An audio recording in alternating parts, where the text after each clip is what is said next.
Des insultes, des agressions. Le quotidien des cheminots a changé. Contrôleuse depuis 12 ans, Hélène est venue faire part de sa colère à la direction alors qu'elle n'est même pas syndiquée. Elle a elle-même été victime d'une agression.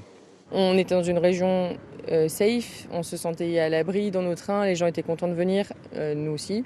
On est en train de se transformer comme les autres régions qu'on connaît, où les collègues ont même plus le droit de passer à bord des trains. Je précise, plus le droit de passer à bord des trains.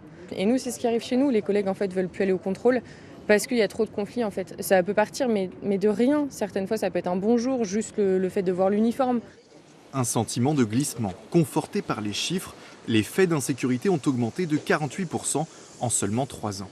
La violence dans la société se répercute dans les gares, lorsque les personnes marginales viennent facilement dans les gares. Ces personnes-là prennent aussi le train parce qu'ils n'ont pas le permis, ils n'ont pas de moyens. Donc souvent quand ils prennent le train, ils n'ont pas de billets et souvent deviennent plus facilement agressives.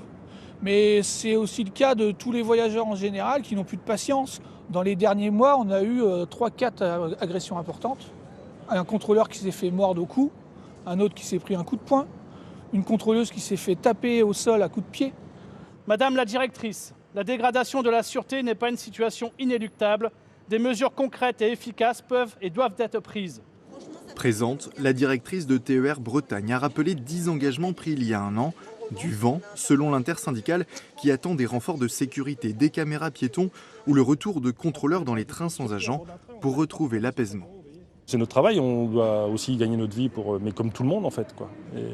Mais on ne veut pas la gagner en ayant la boule au ventre de se dire que demain ou ce soir, tu n'es pas sûr de rentrer. 3 TER sur 10 ne roulaient pas ce lundi.